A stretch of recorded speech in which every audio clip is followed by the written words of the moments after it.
ABN देख रहे समूह दर्शकों का हम हार्दिक स्वागत करते हैं। हम आज आपको लेके आए हैं रेलवे स्टेशन फाजिल्का पर, जहां पर किसानों का धरना चल रहा है। केंद्र सरकार द्वारा जो काले कानून पास किए गए हैं उसके खिलाफ, और किसानों के बीच आज भारतीय किसान यूनियन कादियां के प्रधान हरजीत सिंह कादियां खुद पहुंचे और उन्होंने कहा कि जब तक उनकी मांगे नहीं मानी जाएंगी यह धरना चलता रहेगा। और उन्होंने ये भी कहा कि अभी जो किसानों की फसल खेतों में तैयार खड़ी है, किसान उसको संभालने में लगे हैं। जब फसल संभल जाएगी, फसल को मंडी में बिक जाएगी, उसके बाद यह धरना और उग्र रूप धारण कर लेगा और दिल्ली की केंद्र सरकार मोदी सरकार की ईंट से ईंट बजा देगा। और उन्होंने कहा कि जब तक उनकी मांगे नहीं मानी जाएंगी वह इसी तरह चलते रहेंगे, और अगर सरकार उनकी ओर कोई ध्यान नहीं देती तो इसी तरह चलते हुए या तो वह सरकार को झुका के छोड़ेंगे या सीधियाँ प्राप्त करेंगे, और इसके लिए जिम्मेवार केंद्र सरकार होगी। और क्या कहा ये जानने के लिए हमारी पूरी वीडियो देखे, बने रहे हमारे साथ। और उन्होंने साथ ही कहा वह भाजपा के जिला प्रधानों व साबका मंत्रियों व मौजूदा मंत्रियों के घर भी जाएंगे और उन्हें कानून के काले रूप के बारे में समझाएंगे।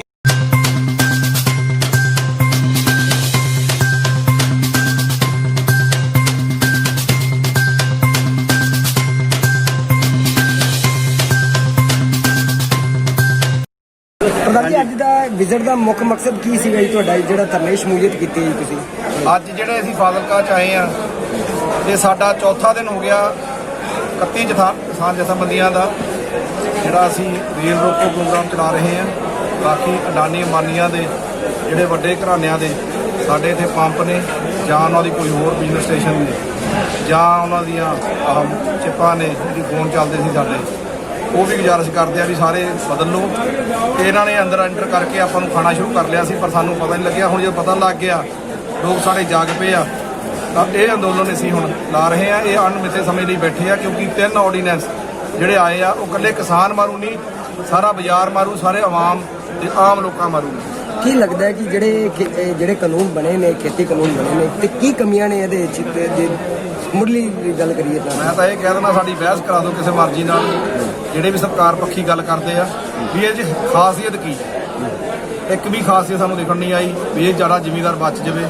ਨਾ ਸਾਡੀ ਕੋਈ ਫਸਲ ਦੀ ਇੰਸ਼ੋਰੈਂਸ ਦੀ ਇਹ 'ਚ ਗੱਲ ਕੀਤੀ ਗਈ ਵੀ ਸਰਕਾਰ ਭਰੇ। ਸਾਡੀ ਬਹੁਤ ਦੇਰ ਦੀ ਮੰਗ ਆ ਵੀ ਕੁਦਰਤੀ ਆਫਤ ਨਾਲ ਸਾਡੀ ਫਸਲਾਂ ਜਦੋਂ ਖਰਾਬ ਹੁੰਦੀਆਂ ਉਦੋਂ ਸਾਨੂੰ ਬਹੁਤ ਵੱਡਾ ਘਾਟਾ ਪੈਂਦਾ, ਉਹ ਇੰਸ਼ੋਰੈਂਸ ਸਰਕਾਰ ਕਰਕੇ ਸਾਡੀ ਦੇਵੇ। ਤੇ ਜਿਹੜੀਆਂ ਸਾਡੀਆਂ ਮੰਡੀਆਂ ਨੇ ਉਹ ਤਬਾਹ ਕਰਨ ਦੀ ਕੋਸ਼ਿਸ਼ ਕਰ ਰਹੇ ਆ। ਜਿਹੜਾ ਸਾਡੇ ਆੜਤੀ ਭਾਈਚਾਰੇ ਨਾਲ ਸਾਡਾ ਲੈਣ ਦੇਣ ਆ, ਭਾਈਚਾਰਕ ਸਾਂਝ ਆ ਸਾਡੀ ਉਹਨਾਂ ਨਾਲ, ਉਹ ਤੋੜ ਰਹੇ ਨੇ। 3-4 ਸਾਲ ਤਾਂ ਇਹ ਬੜਾ ਪੈਰਲ ਚਲਾ ਕੇ ਉਹਨੂੰ ਫਲੋਪ ਕਰਕੇ ਸਾਰਾ ਮੰਡੀ ਸਿਸਟਮ ਤਬਾਹ ਕਰ ਦੇਣਗੀਆਂ। ਅਸੀਂ ਅੱਜ ਬਿਜਲੀ ਮੋਟਰਾਂ ਫ੍ਰੀ ਲੈ ਰਹੇ ਹਾਂ। ਉਹਦਾ ਕਿਉਂ ਲੈ ਰਹੇ ਆ? ਕਿਉਂਕਿ ਮੰਡੀ ਸਿਸਟਮ ਚੱਲ ਰਿਹਾ 1200 ਕਰੋੜ ਮੰਡੀ ਬੋਰਡ ਬਿਜਲੀ ਬੋਰਡ ਨੂੰ ਦਿੰਦਾ, ਜਿਹਦੇ ਨਾਲ ਸਾਡੀਆਂ ਮੋਟਰਾਂ ਫ੍ਰੀ ਚੱਲਦੀਆਂ ਨੇ, ਉਹ ਬੰਦ ਹੋ ਜਾਣਗੀਆਂ। 10 ਫੁੱਟੀਆਂ ਤੋਂ ਲੈ ਕੇ 18 ਫੁੱਟੀਆਂ ਸੜਕਾਂ ਸਾਡੇ ਪਿੰਡਾਂ ਦੇ ਵਿੱਚ ਨੇ, ਜਿਹੜੀ ਮੰਡੀ ਬੋਰਡ ਸਾਨੂੰ ਬਣਾ ਕੇ ਦਿੰਦਾ, ਆਉਣ ਜਾਣ ਦਾ ਸਾਧਨ ਬਣਦਾ ਉਹਦੇ ਨਾਲ ਜਿੱਥੇ ਕਿ ਸਾਡੀ ਫਸਲਾਂ ਆਉਂਦੀਆਂ ਨੇ ਤਾਂ ਅਸੀਂ ਆਮ ਬਾਜ਼ਾਰ ਆਉਣ ਨੂੰ ਵੀ ਉਹ ਸੜਕਾਂ ਵਰਤਦੇ ਆ, ਤੇ ਸਾਡੇ ਪਿੰਡ ਉਹਦੇ ਨਾਲ ਲਿੰਕ ਹੋ ਜਾਂਦੇ ਨੇ, ਜਿਹੜੀ ਤਬਾਹ ਹੋਣ ਦਾ ਡਰ ਆ। ਇੱਦਾਂ ਦੀਆਂ ਕਈ ਗੱਲਾਂ ਨੇ। ਪੇਮੈਂਟ ਮੋਡ ਆ, ਜਿਹੜਾ ਪੇਮੈਂਟ ਮੋਡ ਕਹਿੰਦੇ ਵੀ ਐਸਡੀਐਮ ਡੀਸੀ ਤੱਕ ਮੁਕਾਤਾ। ਕੰਜ਼ਿਊਮਰ ਕੋਰਟ ਤੁਸੀਂ ਜਾ ਨਹੀਂ ਸਕਦੇ। ਹਾਈ ਕੋਰਟ, ਸੁਪਰੀਮ ਕੋਰਟ ਜਿਹੜੀਆਂ ਕਿ ਆਵਾਮ ਵਾਸਤੇ ਬਣੀਆਂ ਹੁੰਦੀਆਂ ਵੀ ਕਿਸਾਨਾਂ ਨੂੰ ਉਹਦੇ ਚੋਂ ਕੱਢਤਾ। ਜਿਵੇਂ ਚੌਥੇ ਦਰਜੇ ਦਾ ਸਾਨੂੰ ਸ਼ਹਿਰੀ ਬਣਾਇਆ, ਐਂ ਲੱਗਦਾ। ਅੱਜ ਜਿਵੇਂ ਰਾਹੁਲ ਗਾਂਧੀ ਇੱਥੇ ਆਏ ਹੋਏ ਨੇ, ਉਹ ਵੀ ਰੈਲੀ ਕਰ ਰਹੇ ਨੇ, ਤੁਹਾਨੂੰ ਕੀ ਲੱਗਦਾ ਹੈ ਜਿਹੜੀ ਸਿਆਸੀ ਪਾਰਟੀਆਂ ਨੇ ਇਹ ਕਿਸਾਨਾਂ ਦੇ ਨਾਲ ਖੜੀਆਂ ਨੇ? ਇਕੱਲੀ ਸਿਆਸੀ ਪਾਰਟੀਆਂ ਨਹੀਂ, ਬਹੁਤ ਜ਼ਿਆਦੀਆਂ ਸੈਂਟਰ ਦੀ ਏਜੰਸੀਆਂ ਲੱਗੀਆਂ ਹੋਈਆਂ ਨੇ ਵੀ ਕਿਸੇ ਤਰੀਕੇ ਨਾਲ ਵੀ ਜਿਹੜਾ ਰੋਹ ਆ ਰਿਹਾ ਕਿਸਾਨਾਂ ਦੇ ਵਿੱਚ, ਕਿਉਂ ਇਹ ਵੱਧਦਾ ਜਾਣਾ। ਪੰਜਾਬੀਆਂ 'ਚ ਇੱਕ ਨੁਕਸ ਵੀ ਬਹੁਤ ਆ ਤੇ ਇੱਕ ਗੁਣ ਵੀ ਬੜਾ, ਇਹ ਘਰੋਂ ਨਹੀਂ ਨਿਕਲਦੇ। ਜੇ ਨਿਕਲ ਜਾਣ ਤਾਂ ਘਰੇ ਵਾੜਨੇ ਔਖੇ ਨੇ। ਇਹ ਇਤਿਹਾਸ ਦੱਸਦਾ ਸਾਡਾ, ਜਿੱਦਣ ਇਹ ਘਰੋਂ ਨਿਕਲਿਆ ਏ ਫਿਰ ਇਹ ਦਿੱਲੀ ਸਰਕਾਰ ਟੱਕਰ ਲੈਣੀ ਬਹੁਤ ਔਖੀ ਹੋ ਜੂ ਦਿੱਲੀ ਨੂੰ। ਇਸ ਕਰਕੇ ਇਹ ਆਪਣੀ ਏਜੰਸੀਆਂ ਜਿਹੜੀ ਪੋਲੀਟੀਕਲ ਪਾਰਟੀ ਨੇ ਉਹ ਮਦਦ ਕਰ ਰਹੀਆਂ ਸਰਕਾਰਾਂ ਦੀਆਂ ਵੀ ਇਹ ਰੋਹ ਆਪਣਾ ਕਿਸਾਨਾਂ ਤੱਕ ਪਹੁੰਚਾ ਨਾ ਸਕੇ। ਅਕਾਲੀ ਕਾਂਗਰਸੀ ਪੰਜਾਬ ਦੇ ਜਿਹੜੇ ਇੱਕ ਦੂਜੇ ਤੇ ਬਲੇਮ ਕਰ ਰਹੇ ਨੇ ਕਿ ਜਿਹੜਾ ਖੇਤੀ ਕਾਨੂੰਨ ਬਿੱਲਾਂ ਨੂੰ ਲੈ ਕੇ ਜਿਹੜੇ ਇਹਨਾਂ ਦੋਨਾਂ ਨੂੰ ਆਪਸੀ ਪਤਾ ਸੀਗਾ, ਤੁਹਾਡਾ ਕੀ ਸਮਝਦਾ? ਕਿਸਾਨ ਜਥੇਬੰਦੀਆਂ ਇਸ ਨੂੰ ਲੈ ਕੇ ਕੀ ਸਮਝਦੀਆਂ ਨੇ? ਹਾਲ ਤਾਂ ਸ਼ੁਕਰ ਆ ਵੀ ਇੱਕ ਦੂਜੇ ਨੂੰ ਬਲੇਮ ਕਰਦੇ ਆ। ਜਿਹੜੇ ਕਿਸਾਨ ਕਿਤੇ ਲੜਾਈ ਕਰ ਰਹੇ ਆ 31 ਜਥੇਬੰਦੀਆਂ, ਇਹਨਾਂ ਨੂੰ ਨਾ ਬਲੇਮ ਕਰਨ ਲੱਗ ਜਾਣ। 30-40 ਸਾਲ ਦੇ ਰਾਜ ਇਹਨਾਂ ਦੀ ਪਾਰਟੀਆਂ ਕੋਲ ਹੀ ਰਹੇ ਨੇ। ਕਦੀ ਉਹ ਆ ਗਏ, ਕਦੀ ਉਹ ਆ ਗਏ। ਫਾਈਲਾਂ ਇਹਨਾਂ ਦੇ ਹੱਥੋਂ ਨਿਕਲੀਆਂ ਹੋਈਆਂ ਨੇ। ਕੀ ਇਹ ਬਲੇਮ ਬਣਦਾ ਇੱਕ ਦੂਜੇ ਤੇ ਕਰਨ ਦਾ। ਜੇ ਇੱਕ ਕੋਲੋਂ ਫਾਈਲ ਬਣੀ ਆ 2012 ਦੀ ਤੁਰੀ ਹੋਈ ਆ ਫਾਈਲ, ਗੈਟ ਦੇ ਸਮਝੌਤੇ ਕਿਹਨੇ ਕੀਤੇ? ਅਸੀਂ ਜਾ ਕੇ ਵਿਦੇਸ਼ਾਂ ਦੇ ਵਿੱਚ ਭਾਰਤੀ ਕਿਸਾਨ ਯੂਨੀਅਨ ਨੇ ਉੱਥੇ ਜਾ ਕੇ ਵਿਰੋਧਤਾ ਕੀਤੀ ਸੀ, ਇਟਲੀ ਦੇ ਵਿੱਚ ਵੀ ਕੀਤੀ, ਫਰਾਂਸ ਦੇ ਵਿੱਚ ਵੀ ਕੀਤੀ। ਜਿੱਥੋਂ ਇਹ ਰੂਲ ਬਣ ਕੇ ਆਏ ਨੇ, ਜਿਹੜੀਆਂ ਵੱਡੀ ਕੰਟਰੀਆਂ ਦੇ ਰੂਲ ਬਣਾਉਣਾ ਚਾਹੁੰਦੀਆਂ ਨੇ, ਆਪਣੇ ਦੇਸ਼ ਦੇ ਪ੍ਰਧਾਨ ਮੰਤਰੀ ਨੂੰ ਨਾਲ ਸਰਕਾਰਾਂ ਨੂੰ ਛੱਡੋ। ਇਹ ਦੱਸਣਾ ਚਾਹੁੰਦਾ ਵੀ ਇੱਥੇ ਦੀ ਆਬਾਦੀ ਵੀ ਦੇਖ ਲਓ, ਉਹਨਾਂ ਦੀ ਆਬਾਦੀ ਨਾਲੋਂ ਸਾਡੀ ਆਬਾਦੀ ਬਹੁਤ ਗੁਣਾ ਵੱਧ ਆ। ਇੱਕ ਵੀ ਸੋਕਾ ਲੱਗ ਗਿਆ, ਜਿਹੜੇ ਹਿਸਾਬ ਨਾਲ ਇਹ ਖੇਤੀ ਸਾਡੀ ਛਡਾਉਣਾ ਚਾਹੁੰਦੇ। ਜੇ ਕਿਸਾਨ ਅੱਜ 1 ਕਿੱਲਾ ਵੀ ਛੱਡ ਦੇ ਨਾ 10 ਕਿੱਲਾ ਬੀਜਣ ਵਾਲਾ, ਤਾਂ ਵੀ ਭੁੱਖਾ ਮਰ ਜੂ ਸਾਰਾ ਹਿੰਦੁਸਤਾਨ। 10% ਨਾਲ ਹੀ ਡਾਊਨ ਨਾਲ ਹੀ ਫਰਕ ਪੈ ਜਾਂਦਾ। ਸਾਡੇ 2-2 ਕੁਆਂਟਲ ਝੋਨਾ ਘਟ ਗਿਆ ਸੀ ਪਿਛਲੇ ਸਾਲ, ਉਹਦੇ ਨਾਲ ਹੀ ਸ਼ੈਲਰਾਂ ਨੂੰ ਪੁੱਛੋ ਕਿੰਨਾ ਘਾਟ ਹੋ ਗਿਆ ਸੀ ਉਹਨਾਂ ਦਾ। ਤੇ ਜੇ 1-1 ਕਿੱਲਾ ਜ਼ਮੀਨ ਹੀ ਛੱਡਦੀ ਸੀ ਬਿਨਾਂ ਬੀਜਣ ਤੋਂ, ਤਾਂ ਘਾਟ ਪੈ ਜੂ। ਤੇ ਡਰਾਊਟ ਅਗਲਾ ਮੱਧ ਪ੍ਰਦੇਸ਼ ਪੈ ਜੇ, ਰਾਜਸਥਾਨ ਪੈ ਜੇ, ਉਹ ਕਿਵੇਂ ਨਿਕਲੂਗਾ? ਬਫਰ ਸਟਾਕ ਕਿਵੇਂ ਰੱਖਾਂਗੇ? ਐਡੀ ਵੱਡੀ ਆਬਾਦੀ ਨੂੰ ਖਿਲਾਉਣ ਦੀ ਜ਼ਿੰਮੇਵਾਰੀ ਵੀ ਰੱਖਣ। ਇਹ ਕਿਸਾਨਾਂ ਨੂੰ ਇੱਕ ਪਾਸੋਂ ਨਾ ਮਾਰਨ। ਹਰਿਆਣੇ ਤੇ ਪੰਜਾਬ ਦੇ ਕਿਸਾਨਾਂ ਨੇ 1966 ਤੋਂ ਲੈ ਕੇ ਹੁਣ ਤੱਕ ਇਹਨਾਂ ਦੇ ਸਾਰੇ ਫੂਡ ਬਾਉਲ ਭਰੇ ਆ। ਹੁਣ ਇਹਨਾਂ ਨੇ ਦੁਸ਼ਮਣੀ ਨਾ ਨਿਭਾਉਣੀ। ਭਾਜਪਾ ਦੇ ਸਾਬਕਾ ਵਿਧਾਇਕ ਸੁਰਜੀਤ ਜੈਨੀ ਉਹ ਦਾਅਵਾ ਕੀਤਾ ਜਾ ਰਿਹਾ ਵੀ ਜਿਹੜੇ ਕਿਸਾਨ ਜਥੇਬੰਦੀਆਂ ਕਿ ਧਰਨਾ ਕਰ ਰਹੀਆਂ ਸਾਡੇ ਨਾਲ ਚੱਲਣ, ਅਸੀਂ ਕੇਂਦਰ ਸਰਕਾਰ ਕੋਲ ਮੰਗਾਂ ਬਣਾਉਂਦੇ ਹਾਂ ਜੀ। ਦਾਅਵੇ ਕਰ ਰਹੀਆਂ ਜੀ, ਤੁਹਾਡੇ ਮਾਧਿਅਮ ਵੀ ਦੱਸ ਦਿੰਦੇ ਆ। GTV ਸਾਡੀ ਬਹਿਸ ਹੋਈ ਸੀ, ਉਹਦੇ ਮਾਧਿਅਮ ਸ਼ੇਰਗਿੱਲ ਜੀ ਉਹਨਾਂ ਦੇ BJP ਵੱਲੋਂ ਆਏ ਸੀ। ਉਹਨਾਂ ਨੂੰ ਕਲੀਅਰ ਕੱਟ 31 ਜਥੇਬੰਦੀਆਂ ਮੈਨੂੰ ਕਿਹਾ ਸੀ ਕਿ ਤੁਸੀਂ ਆ ਕੇ ਆ ਬੋਲਣਾ। ਅਸੀਂ 31 ਜਥੇਬੰਦੀਆਂ ਨੇ ਫੈਸਲਾ ਕੀਤਾ ਵੀ ਕਿਸੇ ਪੋਲੀਟੀਕਲ ਪਾਰਟੀ ਨਾਲ ਗੱਲ ਨਹੀਂ ਕਰਨੀ। ਉਹਨਾਂ ਨੇ ਇੱਕ BJP ਵੱਲੋਂ ਆਪਣਾ 8 ਮੈਂਬਰੀ ਕਮੇਟੀ ਬਣਾਈ ਸੀ, ਜਿਹਦਾ ਇਹ ਚੇਅਰਮੈਨ ਬਣੇ ਸੀ। ਅਸੀਂ ਉਹਨਾਂ ਨੂੰ ਜਵਾਬ ਦਿੱਤਾ ਵੀ ਅਸੀਂ ਜੇ ਗੱਲ ਕਰਨੀ, ਸਾਡੀ ਅੱਜ ਟੱਕਰ ਸਰਕਾਰ ਨਾਲ ਆ, ਕਿਸੇ ਰਾਜਨੀਤੀ ਪਾਰਟੀ ਨਾਲ ਨਹੀਂ ਹੈ। ਸਾਡੇ ਤੇ ਕਾਨੂੰਨ ਬਣਿਆ, ਕਾਨੂੰਨ ਬਣਾਉਣ ਵਾਲੇ ਸਾਡੇ ਮੂਹਰੇ ਬੈਠਣ, ਫਿਰ ਅਸੀਂ ਟੇਬਲ ਟਾਕ ਕਰਨ ਨੂੰ ਤਿਆਰ ਆ। ਇੱਕ ਉਹਨਾਂ ਦੀ ਲਾਈਨ ਦਾ ਅਸੀਂ ਆਨਸਰ ਦੇਣ ਨੂੰ ਤਿਆਰ ਆ ਵੀ ਕਿਉਂ ਕਿਸਾਨ ਮਾਰੂ, ਕਿਉਂ ਬਾਜ਼ਾਰ ਮਾਰੂ। ਜੇ ਸੈਂਟਰ ਤੋਂ ਸੱਦਾ ਆਉਂਦਾ ਤੁਹਾਨੂੰ ਕਿਸਾਨ ਜਥੇਬੰਦੀਆਂ ਨੂੰ, ਕੀ ਕਿਸਾਨ ਜਥੇਬੰਦੀਆਂ ਪਹੁੰਚਣਗੇ ਟੇਬਲ ਟਾਕ ਤੇ? ਬਿਲਕੁਲ ਪਹੁੰਚਾਂਗੇ ਟੇਬਲ ਟਾਕ ਲਈ। ਜਦੋਂ ਆਫੀਸ਼ੀਅਲੀ ਸੱਦਾ ਆਊਗਾ, ਸਰਕਾਰ ਵੱਲੋਂ ਆਇਆ ਹੋਵੇ, ਸਰਕਾਰ ਦੇ ਨੁਮਾਇੰਦੇ ਕਰਨ, ਉਹਨਾਂ ਨਾਲ ਗੱਲ ਕਰਨ ਨੂੰ ਤਿਆਰ। ਹਜੇ ਤੱਕ ਕੋਈ ਪਹੁੰਚ ਹੋਈ ਹੈ ਜੀ ਸਰਕਾਰ ਦੇ? ਹਾਲੇ ਤੱਕ ਕੋਈ ਪਹੁੰਚ ਨਹੀਂ। ਇਸ ਤੋਂ ਬਾਅਦ ਹੁਣ ਤੁਹਾਡਾ ਅਗਲਾ ਰੁਖ ਕੀ ਹੋਏਗਾ ਜੀ? ਇਹ ਰੁਖ ਤੁਹਾਡੇ ਸਾਹਮਣੇ ਹੀ ਆ। ਜਿਹੜਾ ਚੌਥਾ ਸਟੰਭ ਹੁੰਦਾ ਡੈਮੋਕ੍ਰੇਸੀ ਦਾ, ਤੁਸੀਂ ਹੈਗੇ ਹੋ ਮੀਡੀਆ, ਜਿੰਨਾ ਵੱਧ ਦਿਖਾ ਦੋਗੇ ਜੋ ਇੱਥੇ ਹੋ ਰਿਹਾ, ਜੋ ਸੱਚਾਈ ਦੱਸੋ ਕਿ ਕਿਸਾਨ ਕਿਵੇਂ ਆ ਰਹੇ ਆ, ਇਹ ਰਸ਼ ਅੱਜ ਤੋਂ ਬਾਅਦ ਵੱਧਦਾ ਹੀ ਚਲੇ ਜਾਣਾ। ਅਸੀਂ ਪੱਕੀਆਂ ਫਸਲਾਂ ਖੜੀਆਂ ਕਰਕੇ ਖੇਤ 'ਚ ਤਾਂ ਵੀ ਇੱਥੇ ਬੈਠੇ ਆ। ਜੇ ਕਣਕਾਂ ਫਸਲਾਂ ਸੰਭਾਲ ਲਈਆਂ, ਝੋਨਾ ਸੰਭਾਲ ਲਿਆ, ਉਸ ਤੋਂ ਬਾਅਦ ਦੇਖੋ ਕੀ ਹੋ ਸਕਦਾ। ਸਰਕਾਰ ਨੂੰ ਆਪ ਸੋਚਣਾ ਪਊ, ਆਪ ਦਾ CID ਤੰਤਰ ਤਕੜਾ ਰੱਖਣ। ਕਿਸਾਨ ਬਹੁਤ ਰੋਚ ਨੇ, ਕਿਉਂਕਿ ਸਾਡੇ ਨਾਲ ਸਾਥ ਦੇਣ ਵਾਲੇ ਬਾਜ਼ਾਰ ਸਾਡੇ ਨਾਲ ਸਾਥ ਦੇ ਰਹੇ ਨੇ, ਦੁਕਾਨਦਾਰ ਵੀ ਸਾਥ ਦੇ ਰਹੇ ਨੇ, ਟਰੱਕ ਯੂਨੀਅਨ ਟੈਕਸੀ ਯੂਨੀਅਨ ਸਾਥ ਦੇ ਰਹੇ ਨੇ। ਜੇ ਕਾਲਾ ਕਾਨੂੰਨ ਐਂ ਹੀ ਲਾਗੂ ਕੀਤਾ ਤਾਂ ਡੈਮੋਕ੍ਰੇਸੀ ਦਾ ਭੰਗ ਹੋਊਗਾ। ਡਿਕਟੇਟਰਸ਼ਿਪ ਲੱਗ ਰਹੀ ਹੈ ਜਿਵੇਂ ਕਰ ਰਹੀ ਹੈ ਸਾਡੀ ਸਰਕਾਰ। BJP ਮੰਤਰੀਆਂ ਦਾ ਤੇ ਵਿਧਾਇਕਾਂ ਦਾ ਘਿਰਾਓ ਕਰਨ ਦੇ ਜਥੇਬੰਦੀਆਂ ਦਾ ਐਲਾਨ ਹੋਇਆ ਸੀ। ਕਿਹੜੇ ਮੰਤਰੀ ਦਾ ਪੰਜਾਬ ਦੇ ਅੰਦਰ ਅਜੇ ਤੱਕ ਜਥੇਬੰਦੀਆਂ ਨੂੰ ਘਿਰਾਓ ਕਰ ਦਿੱਤਾ ਗਿਆ? ਅਸੀਂ ਤਕਰੀਬਨ ਜਿਹੜੇ ਮੰਤਰੀ ਫਗਵਾੜਾ ਸੀਗੇ ਉਹਨਾਂ ਦੇ ਕਰ ਲਿਆ। ਬਾਕੀ ਥਾਂ ਤੇ ਹਰ ਜਗ੍ਹਾ ਉਹਨਾਂ ਦੇ ਜਿਹੜੇ ਵੀ ਪ੍ਰਧਾਨ ਨੇ ਸਾਰਿਆਂ ਦਾ ਘਿਰਾਓ ਕੀਤਾ ਜਾਊਗਾ, ਸਾਰੇ MLA ਦਾ ਘਿਰਾਓ ਕੀਤਾ ਜਾਊਗਾ।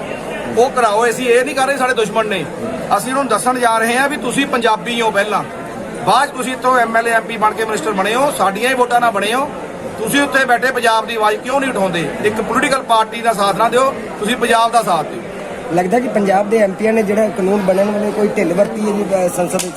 ਪੂਰੀ ਵਰਤੀ ਹੈ ਜੀ ਢਿੱਲ, ਸਾਰੀਆਂ ਪਾਰਟੀਆਂ ਨੇ ਵਰਤੀ ਹੈ। ਕਿਉਂ ਆਰਡੀਨੈਂਸ ਬਣ ਗਿਆ ਸੀ 3-4 ਮਹੀਨੇ ਦਾ ਸਮਾਂ ਸੀ, ਸਾਨੂੰ ਕੋਵਿਡ ਦੇ ਬਹਾਨੇ ਨਾਲ ਅੰਦਰ ਬਿਠਾਈ ਰੱਖਿਆ। ਅੱਜ ਕਿਸਾਨ ਕੱਲੀ ਫਸਲ ਛੱਡ ਕੇ ਨਹੀਂ ਆਇਆ, ਆਪਦੀ ਬਿਮਾਰੀ ਨੂੰ ਵੀ ਬੇਰੁਖ ਕਰਕੇ ਵੀ ਜੇ ਹੁੰਦੀ ਆ ਹੋਵੇ ਕੋਵਿਡ ਨਾਲ ਮਰਦੇ ਆ ਤਾਂ ਵੀ ਅਸੀਂ ਕੱਟ ਦੇ ਰੂਪ 'ਚ ਇੱਥੇ 32 ਜਗ੍ਹਾ ਰੇਲਾਂ ਰੁਕੀਆਂ ਹੋਈਆਂ ਨੇ, ਅਲੱਗ-ਅਲੱਗ ਟੂਲ ਬਣਾ ਦੇ ਰੋਕੇ ਹੋਏ ਨੇ, ਵੱਡੀਆਂ ਮਾਲ ਰੋਕੀਆਂ ਹੋਈਆਂ ਤੇ ਪੰਪ ਰੋਕੇ ਹੋਏ। ਠੀਕ ਹੈ। ਬੈਠੇ ਹੁਣ ਅਣਮਿੱਥੇ ਸਮੇਂ ਦਾ ਧਰਨਾ ਹੈ। ਤੇ ਕੀ ਮੰਗ ਲੈ ਕੇ ਨਿਕਲੇਗੀ? ਕੀ ਲੱਗਦਾ ਹੈ ਕਿ ਤੁਹਾਨੂੰ ਜੋ ਕਿਸਾਨਾਂ ਦਾ ਮੈਂ ਕਹਿੰਦਾ ਵੀ ਕਿਸਾਨੀ ਦਾ ਜਿਉਂਦੇ ਜੀ ਕਤਲ ਕੀਤਾ ਜਾ ਰਿਹਾ, ਉਸ ਕਤਲ ਤੋਂ ਬਚਾਉਣ ਵਾਸਤੇ ਕਿਸਾਨੀ ਨੂੰ ਅਸੀਂ ਮੁੜ ਜਿਉਂਦੀ ਕਰਨ ਵਾਸਤੇ ਕਿਸਾਨੀ ਨੂੰ ਇਹ ਧਰਨਾ ਕਿੰਨੇ ਦਿਨ ਚੱਲੇਗਾ ਜੀ? ਇਹ ਅਣਮਿੱਥੇ ਸਮੇਂ ਦਾ ਧਰਨਾ ਹੀ। ਅਣਮਿੱਥੇ ਦਾ ਮਤਲਬ ਹੈ ਬਿਨ ਮਿੱਥੇ ਸਮਾਂ। ਲੱਗਦਾ ਕਿ ਸਰਕਾਰ ਚੁੱਕੇਗੀ ਕਿਸਾਨ? ਝੁਕਾ ਕੇ ਛੱਡਾਂਗੇ, ਨਹੀਂ ਫਿਰ ਅਸੀਂ ਕੱਟੇ ਜਾਵਾਂਗੇ, ਵੱਟੇ ਕੱਟੇ ਜਾਵਾਂਗੇ। ਅਖੀਰ ਤੇ ਜਦੋਂ ਸਾਡੀ ਤਾਂ ਇਹ ਅਸੀਂ ਇਹ ਧਾਰੀ ਹੋਈ ਹੈ, ਜਾਂ ਤਾਂ ਸ਼ਹੀਦ ਹੋ ਜਾਗੇ ਤੇ ਜਾਂ ਇੱਕ ਨੂੰ ਵਾਪਸ ਕਰਾਂਗੇ। ਦੂਜੀ ਗੱਲ ਇਹ ਆ ਵੀ ਤਗੜੇ ਹੋ ਜੀ, ਤਗੜੇ ਕਿਉਂਕਿ ਤੁਹਾਡੇ ਨਾਲ ਹੀ ਤਾਂ ਤਗੜੀ ਆ ਸਾਡੀਆਂ। ਤੁਹਾਡੇ ਕੁੱਟੇ ਹੋਏ ਇਕੱਠੇ ਹੋਏ ਆ, ਲੱਗ ਤੁਰੇ ਫਿਰਦੇ ਸੀ ਝੰਡੇ, ਲਾਲ ਪੀੜਾ ਹਰਾ ਪੀੜਾ ਚਿੱਟਾ ਨਹੀਂ।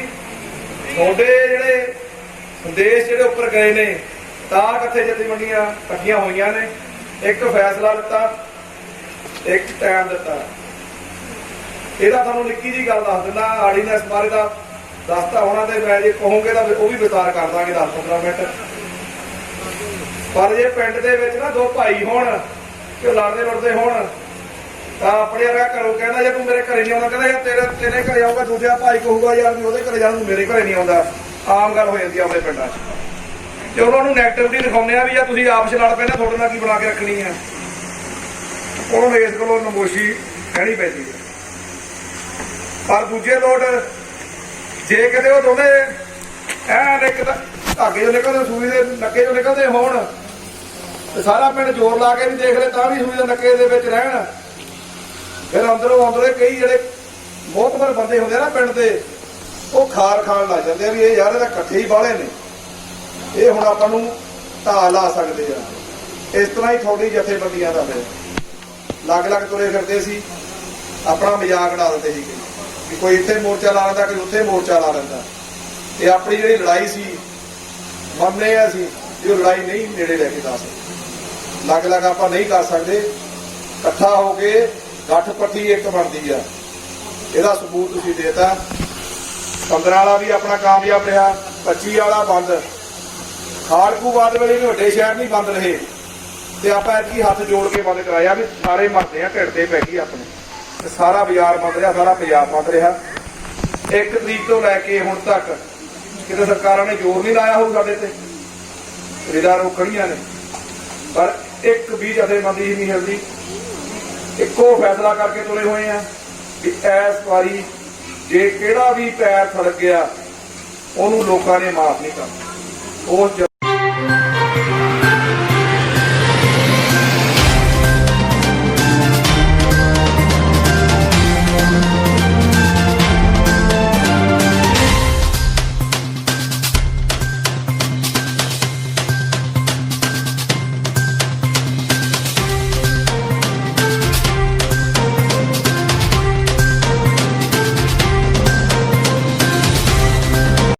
हाँ जी बेटा।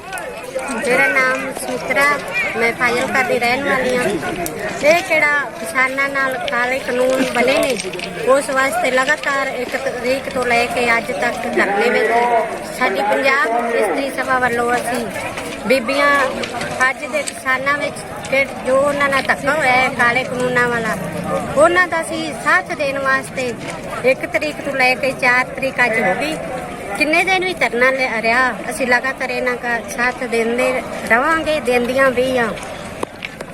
हाँ जी, ਤੁਹਾਡਾ ਨਾਮ ਜੀ? ਨੀਰਜ ਤੁਸੀਂ ਕਿੱਥੋਂ ਰਹਿਣ ਵਾਲੇ ਹੋ ਜੀ? ਫਾਜ਼ਿਲਕਾ।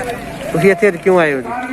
ਅਸੀਂ ਆਪਣੇ ਜਿਹੜੇ ਮੇਰੇ ਮਾਂ-ਬਾਪ ਬਜ਼ੁਰਗ ਜਿਨ੍ਹਾਂ ਦੀ ਜ਼ਮੀਨਾਂ ਕਿਸਾਨਾਂ ਦੇ ਮੋਦੀ ਨੇ ਹੜਪਣੀਆਂ ਚਾਹੀਦੀਆਂ ਨੇ, ਅੰਬਾਨੀ ਦੇ ਹਵਾਲੇ ਕਰਨੀਆਂ ਚਾਹੀਦੀਆਂ ਨੇ, ਜਿਹੜਾ ਆਪਣੇ ਦੇਸ਼ ਨੂੰ ਵੇਚਣਾ ਚਾਹ ਰਿਹਾ ਹੈ, ਆਪਣੇ ਦੇਸ਼ ਨੂੰ ਵੇਚ ਕੇ ਖਾਣਾ ਚਾਹ ਰਿਹਾ ਹੈ, ਆਪਣਾ ਜਿਹੜਾ ਦੇਸ਼ ਦਾ ਪੈਸਾ ਹੈ ਬਾਹਰਲੇ ਦੇਸ਼ਾਂ ਨੂੰ ਦੇਣਾ ਚਾਹ ਰਿਹਾ ਹੈ, ਉਹਨਾਂ ਦੇ ਬਾਹਰ ਖਿਲਾਫ ਜਿਹੜਾ ਐਡੀਡਾਸ ਹੈਗਾ ਉਹਦੇ ਖਿਲਾਫ ਵਿਰੋਧ ਕਰਨ ਦੇ ਵਿੱਚ ਇਹਨਾਂ ਨਾਲ ਸ਼ਾਮਲ ਕਿਸਾਨਾਂ। ABN न्यूज चैनल देखने वाले सभी दर्शकों से हम अपील करते हैं कि ABN न्यूज चैनल पर ऐसी ही लेटेस्ट खबरें देखने के लिए हमारे चैनल को सब्सक्राइब करना ना भूलें। जय हिंद, जय भारत।